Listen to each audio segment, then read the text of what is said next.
So much money being thrown around. Like it's just cryptocurrency. Send it our way.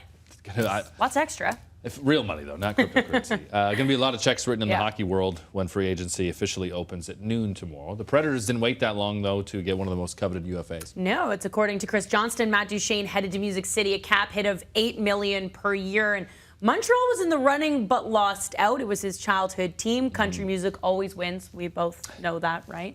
But after shedding some salary Sunday, expect Montreal to still sniff around some of the big options that are still available, because earlier, the Habs traded forward Andrew Shaw and a pick to the Chicago Blackhawks in exchange for 3 draft picks, including a second-rounder next year and a third-rounder in 2021. Shaw played the first 5 seasons of his career in Chicago, winning 2 Stanley Cups there.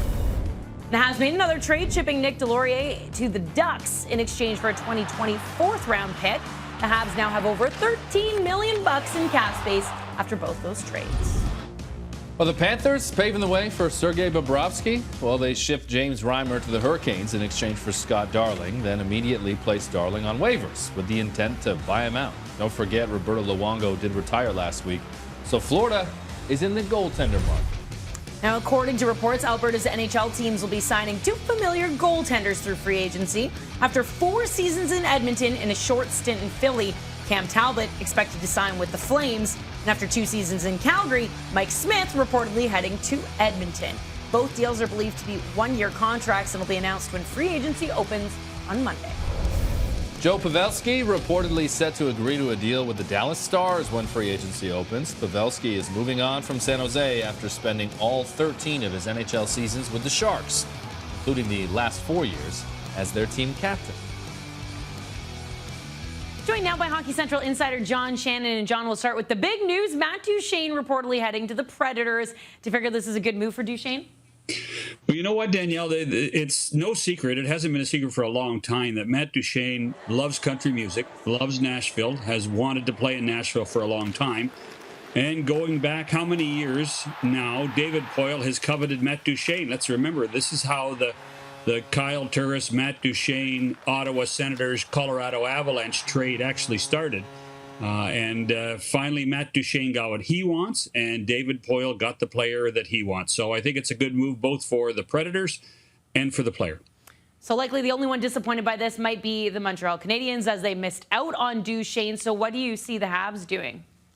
Well, I think that Mark Bergevin, who cleared almost $5 million in cap space on Sunday with the Shaw trade and the Delorier trade, I think he's still big game hunting. I think he's still out there. And don't rule out somebody like Anders Lee, the captain of the New York Islanders, who still doesn't have a new contract with Lou Lamoriello's team and might be finding a new home. So the Islanders would actually be losing their captain for 2 consecutive years. But don't be surprised if we start hearing Anders Lee and the Montreal Canadiens in the same sentence a lot more. Now, the Panthers were also trying to shed some salary, trading away James Reimer. What are you hearing from Florida, and are Sergei Bobrovsky rumors coming up a little bit more? Well, I mean, the Bobrovsky-Florida connection has been there since, January, when there was no chance that Columbus could re-sign the goaltender. So from that perspective, there's still a very good possibility. Getting rid of Reimer's contract was a no-brainer for Dale Talon. He needed to get rid of some of the money.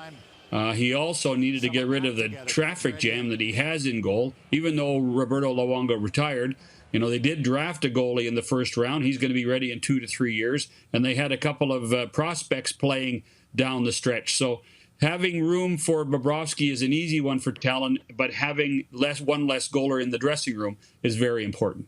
It's only the beginning of an exciting time of year. Thanks for your time, John.